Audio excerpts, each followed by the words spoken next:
খেলনা থেকে বিষ ঢুকছে না তো? নিরাপদ খেলনা চেনার ৫ উপায়। রাস্তার পাশ থেকে বা সস্তায় বাচ্চার জন্য প্লাস্টিকের চকচকে খেলনা কিনছেন? এই খেলনায় থাকা ক্ষতিকর বিপিএ বা সীসা আপনার বাচ্চার ব্রেন ও নার্ভের কী মারাত্মক ক্ষতি করছে তা আজই এই ৫টি পয়েন্ট থেকে জেনে সতর্ক হন। রিসাইক্লিং কোড চেক করুন। খেলনার নিচে বা পেছনে ত্রিভুজাকৃতির রিসাইক্লিং লোগোটি খুঁজুন। ভেতরে ৩, ৬ বা ৭ নম্বর লেখা থাকলে সেটি একদম কিনবেন না।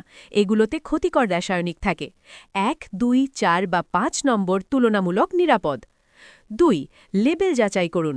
কেনার আগে প্যাকেটের গায়ে স্পষ্টভাবে বিপিএ ফ্রি, ফ্যাটেলেট ফ্রি বা নন টক্সিক লেবেল দেওয়া আছে কিনা তা অবশ্যই চেক করে নিন। ৩. সস্তা ও চকচকে রং এড়িয়ে চলুন।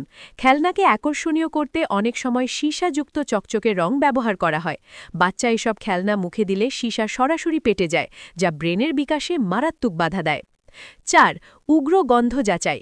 নতুন প্লাস্টিকের খেলনা থেকে যদি খুব উৎকট বা রাসায়নিক গন্ধ বের হয়, তবে বুঝবেন সেখানে প্রচুর ক্ষতিকর উপাদান আছে। এগুলো বাচ্চার শ্বাসনালীর ক্ষতি করতে পারে। ৫. কাঠের খেলনার বিকল্প। প্লাস্টিকের সবচেয়ে নিরাপদ বিকল্প হল ফুড গ্রেড রং করা দেশি কাঠের বা কাপড়ের খেলনা। এগুলো শুধু নিরাপদই নয়, বাচ্চার ক্রিয়েটিভিটি বাড়াতেও দারুণ কাজ করে।